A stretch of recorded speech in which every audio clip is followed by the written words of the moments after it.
আসসালামু আলাইকুম সুপ্রিয় দর্শক, আশা করছি সবাই অনেক ভালো আছেন। ভাইরা চলে আসছে গাড়িটি ডেলিভারি নিতে। আর এই যে ভাই হচ্ছে শান্ত ভাই, এই যে শান্ত ভাই। ভাই ভালো আছেন তো? আর ভাইয়ের বন্ধুরা নিয়ে আসছে। ভাইরা সব ভালো আছেন? ভাই কি নাম? আমার নাম সজল। আপনার নাম ভাই? আপনার তো যে কোন জায়গায় জানো বাসা? পাটুরিয়া ঘাট পার হয়ে 5 কিলো।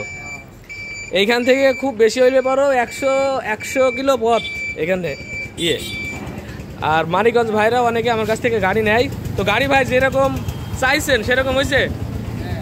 একবারে চালায় কিরকম বুঝছেন বলেন? আর গাড়ি হচ্ছে এরকম করে আমাদের কাছে দিতে পারে ভাই বিশ্বাসের সাথে? আচ্ছা, মোটামুটি যেরকম চেয়েছেন আপনি, এই যে লাইটের সেটিংসটা ঠিক আছে ভাই? একবারে মনে করেন সুন্দর করে কাজটা করার চেষ্টা করছি। টায়ারটা ঠিক আছে তো যেরকম চাইছেন? আচ্ছা, তো মোটামুটি যারা এরকমের গাড়ি আমাদের কাছ থেকে চাচ্ছেন তারা অবশ্যই চলে আসতে পারেন আমাদের ঠিকানায়।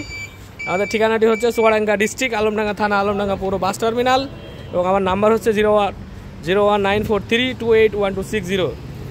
এটা আবার ব্রেক চাপ দিলে আবার আরেকটা চলবে। তো মোটামুটি ভাইরা এখন চলে যাবে গাড়িটি নিয়ে, চালায় চলে যাবে ভাইরা এখান থেকে। আস্তে আস্তে নতুন ইঞ্জিন করা, সেহেতু আস্তে আস্তে আপনারা চালায় চলে যাবেন। আর গতকালকে আসছিলে এসে ভাইরা আসছে সেখানে ছিল। তো মোটামুটি আপনারা এসে এখানে থাকার কোনো সমস্যা নেই। এখানেই আপনার হচ্ছে আবাসিক হোটেলে সব কিছু আছে, এসে থাকার কোনো সমস্যা নেই। তো মোটামুটি যারা এই ধরনের বাইক চাচ্ছেন তারা চলে আসতে পারবেন আমাদের ঠিকানায়। আরও অনেক বাইকের কাজ চলছে, নেক্সটে আর একটা কাজ চলবে, আপনাদের হচ্ছে দেখানো হবে। এই যে এটা হচ্ছে চ্যাসিস নিয়ে আসা হয়েছে একবারে নতুন করে কালার করে, এই যে দেখতে পাচ্ছেন একবারে সব নিউ সব কালার। হ্যাঁ, একবারে A to Z গাড়ি খোলা আছে, তারপরে ববের মাল আছে, এগুলা আমি সেটিংসের সময় ভিডিও দেখাবো। মালটাল অলরেডি কেনা আছে।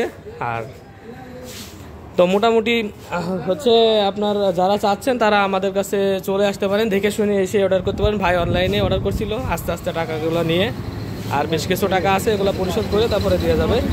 গাড়ি একবারে নতুন বরাবর করা। তো সবাই ভালো থাকবেন, সুস্থ থাকবেন, দেখা হবে নেক্সট কোনো গাড়ির ভিডিও নিয়ে। আসসালামু আলাইকুম রহমতুল্লাহি ওয়া বারাকাতুহু। ভাই বকগুলা ফিনিশিংগুলো দেখছেন? এগুলা দেখছেন? এগুলো যত্ন করে রাখতে হলে কিছুদিন পর চক পাউডার, রবিন পালিশ দিয়ে ঘষে চক পাউডার দিয়ে ঘষলে পারে এরকম থাকবে অনেক দিন। আপনি যদি যত্ন না করেন তাহলে এগুলো ফ্যাকাশে হয়ে যাবে, বুঝছেন? এগুলো এটা যত্ন করে। আর গাড়িতে বেশিরভাগ আছে ধোয়ার পরে মুছে শুদ্ধ করে রাখবেন। এই যে হিটে ধরেন বৃষ্টিতে চালায় আসছেন, হিট লেগে যে পানিটা বসে যাবে, এরকম হয় আর কি।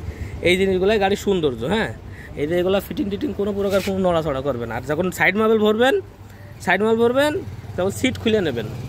এইটা যদি খুলতে যায় তো বৃষ্টিটা বেশিরভাগ ভেঙে দেয়, তখন যে ভেঙে দেয়। বলবেন যে সিট খুলে এখান থেকে মোবাইলটা ভরবে। হ্যাঁ, সাইড মোবাইল ভরা আছে, বুঝছেন? সাইড কভার খুলবেন না কোনো সময়, বলবেন সিটের নাট দুটো খুলে তারপরে সাইড মোবাইল ভরবেন, ঠিক আছে? মোবাইল 500 ভরে দিছি, কমবে আবার দেবেন। এই যে এখানে দেখা যাবে। হ্যাঁ, ফুল আছে বলে দেখা যাচ্ছে না, এটা মোবাইল দেখা যাচ্ছে, ঠিক আছে ভাই? আর মোবাইল পাম্প সবসময় খেয়াল রাখবেন। এদিকে আসেন ভাই, ইয়েটা দেখুন, এই নলটা টান দিবেন, এই জায়গায় যে মোবাইল দেখছেন, এই মোবাইলে এইটি খেয়াল রাখতে হবে। এই গাড়ির প্রাণ মোবাইল হচ্ছে আপনার স্টার্ট করে দিই। হ্যাঁ, তা পাম্প হয়, বুঝেছেন? ঘোরান রাখার নেই, 4 নাম্বার গিয়ারই আছে ভাই। হ্যাঁ, ঠিক আছে। এই যে দেখেন, এই যে পাম্প হচ্ছে, ঠিক আছে? এরকম পাম্প হয়ে নিচে পড়তে হবে, না পড়ে তাহলে জানতে হবে। এইটা যদি করতে পারেন 10 বছর ইঞ্জিনে হাত দিতে হবে না, এটা তো ঠিক রেখে চালাইতে পারেন, বুঝছেন? আর যখন পাম্প হবে না তখন আপনার গাড়ি নষ্ট হয়ে যাবে। রক্ত এটা, বুঝছেন? এটা ঠিক রাখবেন। শুধু গাড়ি যেরকম দেখছেন যত্ন করে চালাবেন, 5-7 বছর আপনার কোনো গাড়িতে হাত দেওয়া লাগবে না। আর কাছাকাছি আছেন আপনারা, যদি বড় কোনো সমস্যা এখানে চালাই চলে আসবে টুক করে। কদিন এখন নয়, নতুন এখানে 100 কিলো পর কোনো বড় ব্যাপার নয় ভাই, ঠিক আছে?